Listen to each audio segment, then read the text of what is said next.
세계 어느 도시와 견주어도 뒤지지 않는 유서 깊은 도시 서울. 서울시 인터넷 방송의 문화유적 탐방에서는 소중한 문화유적을 통해 고도 서울의 역사와 문화를 들여다본다. 문화재 전문가가 직접 들려주는 생생한 역사 이야기. 그것은 우리의 어제와 오늘을 이어주는 징검다리이자 우리 문화재에 새롭게 눈뜨는 계기가 될 것이다. 역사의 발자취를 따라가보는 문화유적 탐방. 오늘은 조선시대 축조된 북한산성과 탕춘대성, 그리고 아차산 장성 등 서울의 대표적인 산성 세 곳을 탐방해보고자 한다.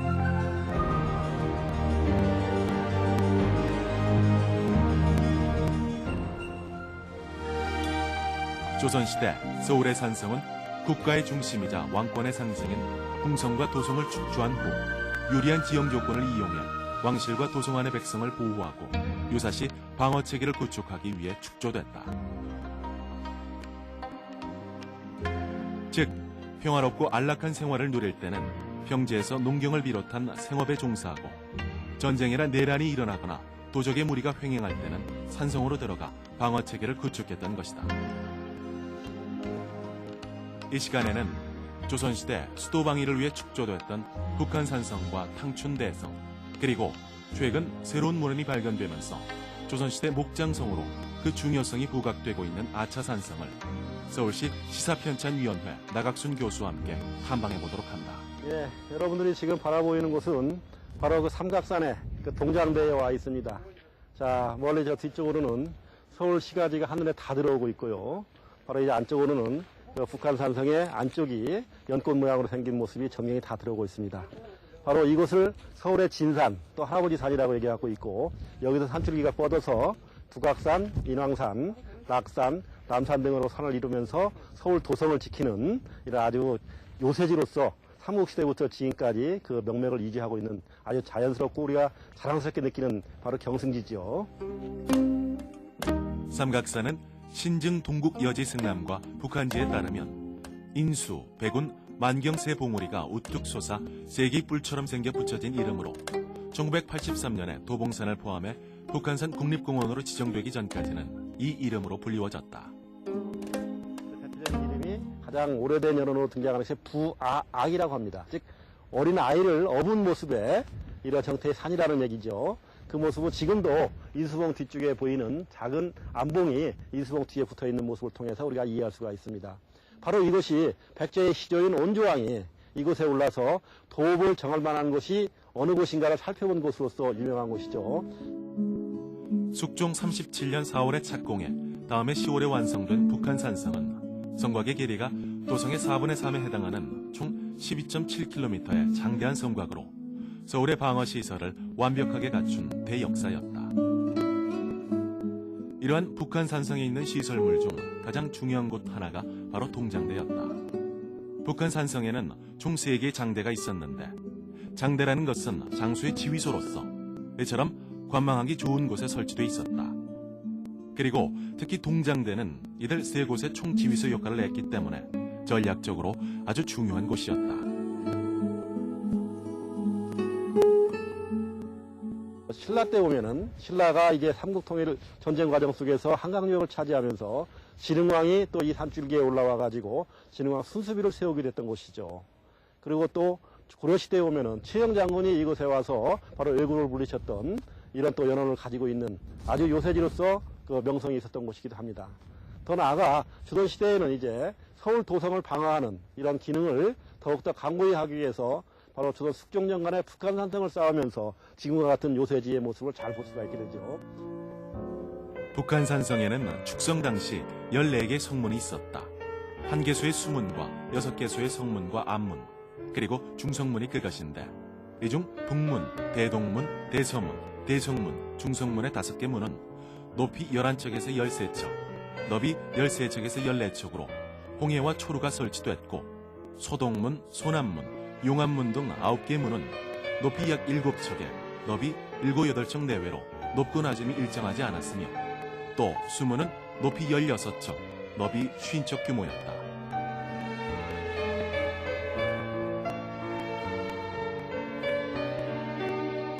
이 중 용암문은 북한산성에 있는 6개 암문 가운데 하나로 용암 봉암문이라고도 불리었는데, 암문은 몰래 출입할 수 있도록 만든 문으로 성 안에 필요한 병기 및 식량 등을 운반하고 극비리의 구원을 요청하거나 적을 역습할 때 사용했다고 한다. 여기서 우리가 그 밖에 그 성벽을 통해 가지고, 물로 옆에 성벽을 통해 가지고 우리가 뚜렷이 볼 수 있는 것이 저기 저 글씨가 새겨져 있습니다. 저 위에 큰 글자로 볼 것 같으면은 저 금영, 감조패장, 장태흥 이렇게 써 있고요. 그다음에 이쪽에는 석수, 변수, 김선운 이와 같이 그 이름과 관직명이 쓰여져 있는 걸 보고 그 기능의 명칭을 써 있는 걸 볼 수가 있는데요. 바로 이와 같이 금영의 감조편향이라고 그러면은 바로 이 성곽을 쌓는 그 공사를 총감독하는 그런 장수라고 얘기할 수가 있겠죠. 이름을 썼고, 다음에 석수변수라고 하는 것은 이 석축을 쌓는 석수장의 우두머리를 얘기합니다. 바로 그것이 이름을 썼죠.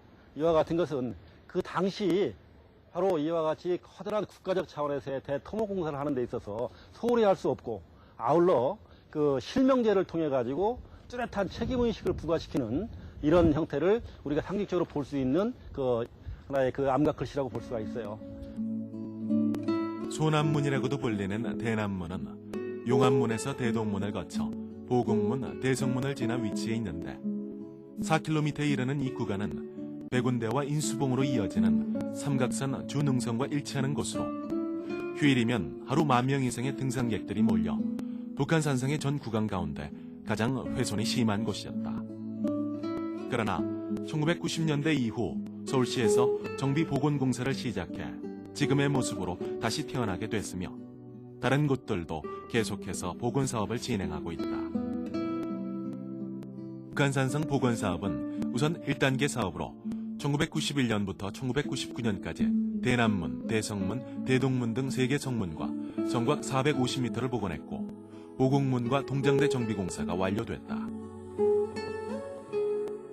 이어 2000년에서 2001년까지 대성문에서 동장대 구간 성곽 1.2km를 복원했고, 2002년에서 2006년까지 동장대에서 만경대 구간 성곽 복원을 비롯해 5개 암문과 성곽 1.3km를 연차적으로 복원하고 있다.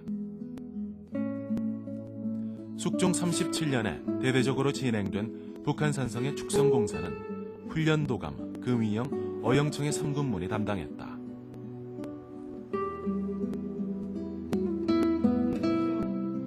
예, 북한산성의 그 방어를 담당했던 3군문 중에 하나, 어영청의 군부대 터가 이제 이렇게 다 무너지고 터만 남은 데다가 반만 밭으로 일궈지는 이런 형태를 볼 수가 있습니다.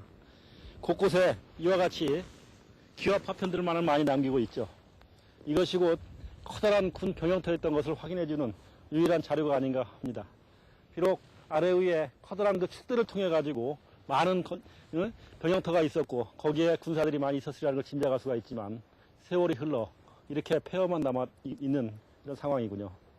따라서 어영청은 우리가 그 조선 후기 3군문 중에 하나로서 바로 그 서울의 군걸 수비를 담당했던 군부대에 있었던 것이고, 급기야 이 북한 산성을 축조하면서 바로 어영청, 금위영, 훈련도감 이 세 3군문의 군인들이 총 동원돼서 이 축성을 했던 것이죠.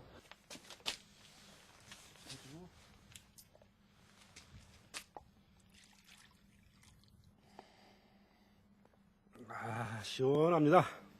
물맛 좋고요. 성내 시설 중에 가장 중요한 것이 바로 식수입니다. 그래서 성내에는 그 많은 그 약수터라고 할 수 있는 그 샘물들이 많이 그 설치를 하게 되는데요. 이곳은 지금 어영청의 그 주 식수원으로 사용했던 아주 양호한 그 샘물에 해당되겠습니다. 그래서 이곳 물은 바로 이 산성 내에서도 가장 높은 곳에 있고, 그러면서 수량이 풍부한 이런 샘이기 때문에 지금 바로 옆에 있는 그 어영청의 군사들이 주요 식수원으로 썼던 것을 알 수가 있습니다. 북한산성 남쪽의 축성을 담당했던 금위영은 처음에는 보광사가 있던 소동문 아래에 있었으나 그 지세가 높아 비바람이 몰아치면 무너지기 쉬우므로 현재의 자리로 옮기게 됐다. 바로 이 일대가 그 금위영에 해당되겠습니다.